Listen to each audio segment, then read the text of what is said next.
Hi everyone, welcome back to the channel. My name is James. I am a full-time eBay reseller. So I buy brand new and pre-owned items from car boot sales, charity shops, eBay, Facebook, Vinted, Depop, all those sort of places, and stick it on eBay for the higher price and try and make a profit. So far so good, it's working out, and you can make a living from it if you put the effort in and you have the sort of numbers up there. I'm just going to go through with you now exactly what was sold over the weekend and the numbers I have that sort of managed to pay the bills for me in that case. How many sales I make per weekend. About 3 weeks ago I made a few big changes to the shop, and every listing I changed sort of all the specifics on them and just made sure they were all ticked off and they were all filled out, and checked all the market prices, made sure everything was the correct price, put best offer on. I also launched a 10% off coupon on the shop, which made a huge difference. I've made 23 orders so far this weekend.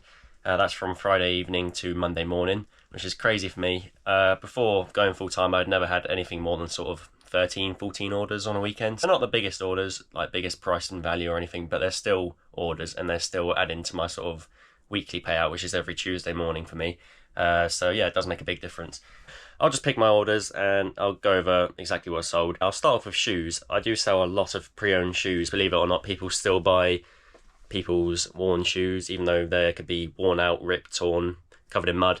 But I try and clean them up, make them look as good as I can, and I make plenty of money from it. So as I just mentioned, I've been running a 10% off coupon on all my shop, on all the items. So yeah, it's definitely helping sales. Although all these sales here, which I'll show you now, are all my shoe sales just from the weekend, and it's 7 pairs of shoes. Oh wait, 1, 2, 3, 4, 5, 6, 7, 8 pairs of shoes.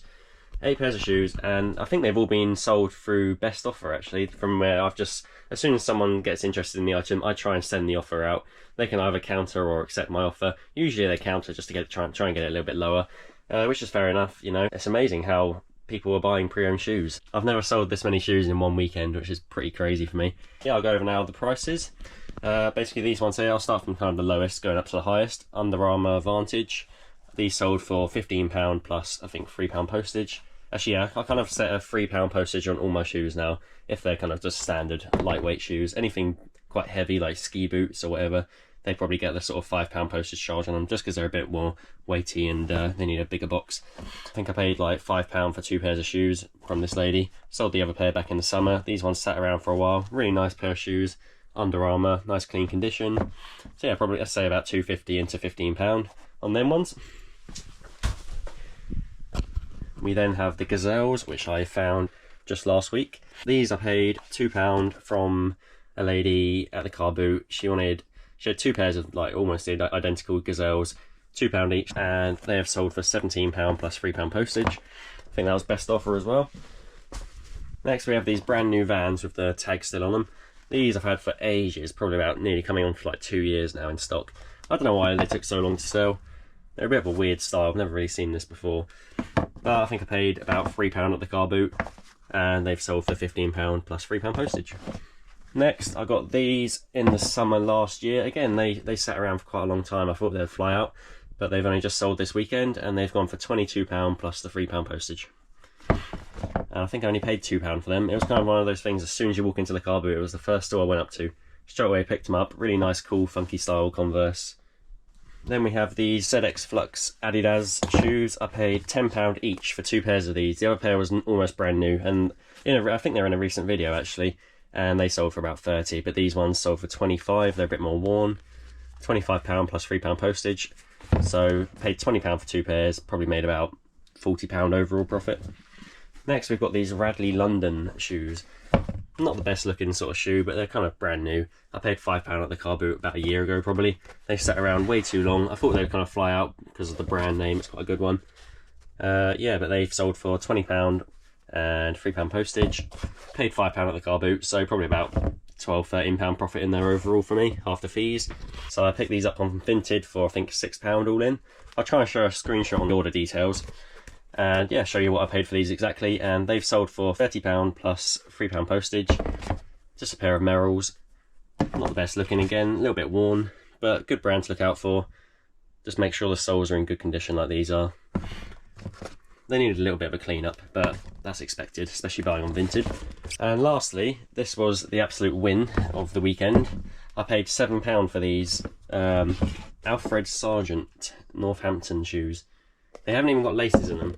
I did a bit of research. I think the soles are something day-night soles, which I've never heard of before, but doing a bit of research on them, they seem to fetch really good money, and they're quite a popular name. So I aimed for £75, and I think someone took the 10% offer discount and they sold for like £70 or something like that. So not bad at all from £7 invested, and they only sat around for about 2 weeks. I was going to get laces for them, but I couldn't be bothered and I didn't really have any in stock, so I just thought I'll whack them up without laces, see if anyone buys them, and they did. Right, so now things are getting a bit more serious with the shop and the business. I do care about my feedback a little bit more. So with selling shoes, I used to just stick them in a little poly bag, like these ones here, which are the Gazelles, which I will still do for the sort of under £20, really beaten up sort of shoes, because they don't need a box or anything. But now I've gone on Amazon, I bought a load of boxes, and all they are is the simple thin-walled, perfect shoe size box. I simply just package them up. It takes about 30 seconds per shoe. Put a bit of paper void fill sort of wrapped around them just to keep them from moving around, and yeah, I'm hoping that will sort of add to my positive feedback, and someone receives a shoe, even if it is sort of a pre-owned beaten up shoe, at least they get it in a box instead of that sort of vintage feel where you sort of get it in just a black sack sort of thing with a little bit of sellotape on it. Yeah, so I'm hoping this will sort of help the shop grow. All they are is simple tiny little boxes from Amazon. I ordered a load of them, as you can see there, they're all stacked. Got about 150 boxes, so yeah, didn't cost me too much money. Worth doing, definitely. So now the shoes are done, I'm just going to get into what else has sold over the weekend. Start with the smallest, kind of going up to the biggest. So first up in the sales, apart from all the shoes, we have these Columbia gramophone needles. There's actually really good money in these if you look online on Solds. They're literally just tiny little needles, I think used for the gramophone, which are probably 50, 60 years old. Me and my dad cleared out my granddad's loft a few weeks ago, so we're just clearing out all the junk pretty much, chucking away a lot of it. Some of it's worth some money, so we're sticking it on eBay. These have only sold for £4 plus postage, so yeah, bit of money in the bank.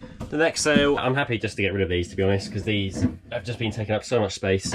They're just CD boxes. I paid £3 each for them. Weren't really too worth it, to be honest. I sold one for £16 on best offer, and then I messaged the guy, said I've got another one, do you want it? He said yeah, so I did the other one for £14. Combine the postage, that's £5 together, so put them in a big box, gets rid of them. So £6 into £30. Again, it's not a bad flip, they just sat around for about a year, and obviously they're quite big and bulky to store, so a bit annoying for us resellers. Yeah, so I probably won't pick them up again unless I find them really cheap. Next up, we got this here, which is a vintage telephone. I think it's vintage. It looks pretty old. I'm not sure if it's like a modern manufacturer or not.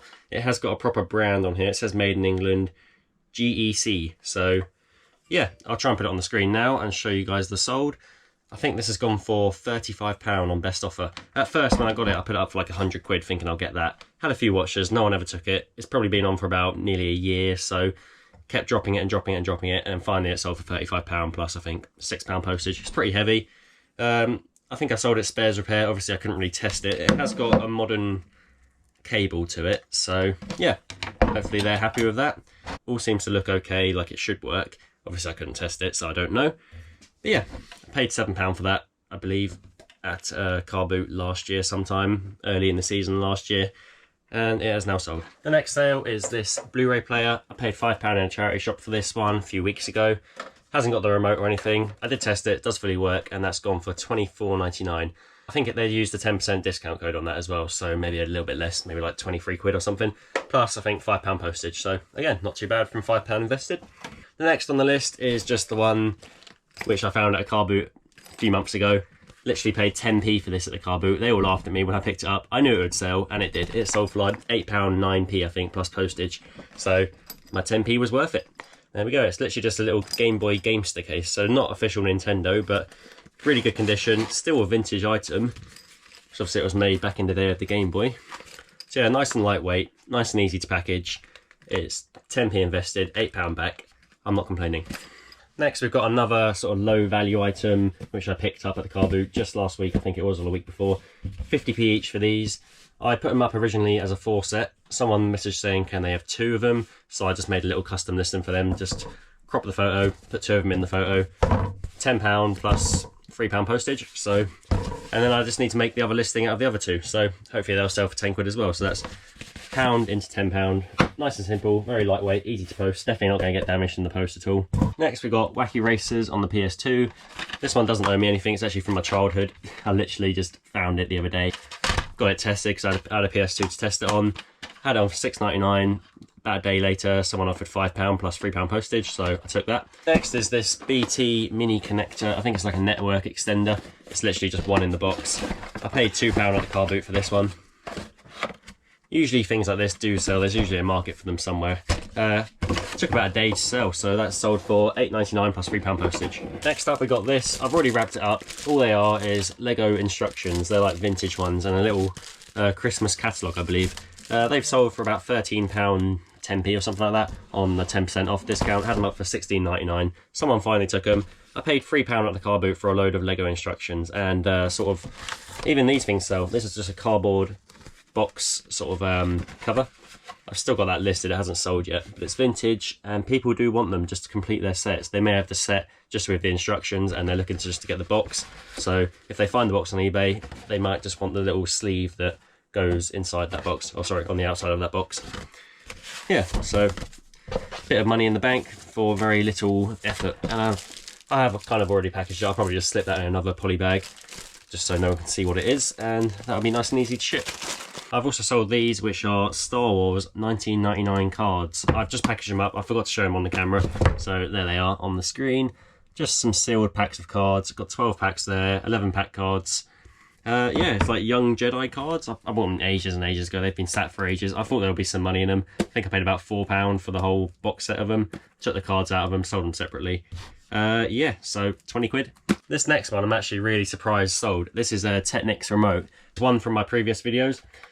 You saw it's got the burnt side to it. The person stuck it too close to the hob in their house, and it just started melting the side of the controller. It still works perfectly though. I would usually get about £30–35 for these, believe it or not. But I've sold this for £20 plus postage, so pretty happy with that. Everything still works fine. The battery compartment's nice and clean, as you can see. So yeah, I was going to just bundle it with the rest of the hi-fi or chuck it away or something if it didn't work, but luckily it works. 20 quid in my pocket. I think I paid £40 all in for the bundle, and I've already made my money back on the rest of it and the speakers and all that kind of stuff, so it's just free money really. Nice and easy to pack again. The next sale was this little tiny Paw Patrol figure. It's like a jetpack rider with little spring arms. It's quite cool. Paid, I think, £3 in a bundle, and he was in the bundle, so he's obviously a bit of a bolo. He usually fetches around £20. I put him up for 20, I think. Someone offered 14. I took that because I only paid £3 for the bundle of figures. So this one probably owes me like 50p or something like that. So £14 plus £3 postage for this tiny little figure. Definitely keep an eye out for Paw Patrol stuff because it does sell really well. Obviously it's completely dipped a little bit. It used to sell for massive money, but now you kind of need like a massive like bundle of it if you want to make some decent money. But yeah, there is still profit in there if you find the right stuff. Next up, we've got these Trackmaster carriages.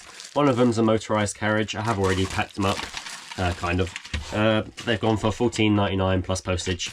I got a load of Trackmaster stuff in a box, and it does sell really well. Kind of like the vintage 2001, 2004 stuff. Well, I say it's not vintage, but you can get the older sort of 90s stuff that sells well as well. But yeah, this is still pretty old, going on for like 20 years now, so good market for it. It does take a while to sell sometimes if the price isn't right. I had these sort of £10 over sort of market value, thinking someone will make an offer, but because there's so much of it out there, mine just got left behind. So I dropped all the prices, and finally it's all starting to sell. And the last sale of the weekend was just this simple Nintendo Wii console, just on its own, tested and working. Literally just a replacement console. If someone else's breaks, they can just buy mine. I've usually got a few of these on the shop at the same time because I find so many of them really cheap. I probably picked this up for a couple of quid like a year ago. Did take a while. I think someone sent an offer of 14, so I took that plus I think £3 or £4 postage. So yeah, I'll get it packaged up. When I store it, I do try and put it in some bubble wrap, just because if this does take a knock, it can break quite easily. So just trying to stick it in some bubbles, put it in a box, just keeps it safe. So if it does sit around for like a year or something, you know when you pick it out, it's still going to be okay. So classic eBay in eBay fashion. I was just about to do the outro for this video, and then I got a nice little ka-ching come through. That's a pair of roller skates. They've been listed for about 6 months, quite a while. A pair of Solomon's DR135s. I thought I'd get about 50–60 quid for them because they're in really nice condition, but no one wanted them, so I kept dropping the price again, and they've finally gone for £30 plus £6 postage, so 36 all in. Pretty happy with that. yeah, I'll just grab them now and show you. Right, here they are. Here's the skates. As you can see, really nice clean condition. I'm glad they've gone because they take up so much space. So my boxes are getting a bit full right now, so I can finally get these out of the way and put something else in the box to fill its space. I think I paid £10 for these at the car boot sale. So £10 into 30, stick them in a box, nice and simple. There we go. Okay guys, so here we have it. Here's 23 parcels, all packaged, all done. It did take me quite a while, but there's plenty of profit here. I think it's around £460 worth of orders, so I'm very happy with that. So time to go drop this off at the parcel shop and go from there, and then begin the day of listing and probably editing some videos and whatever. So yeah, anyway, hope you enjoyed this one. Please do like, comment and hit that subscribe button if you're not already. More videos like this in the future, some car boot videos. Anyway, I'll see you in the next one, and goodbye.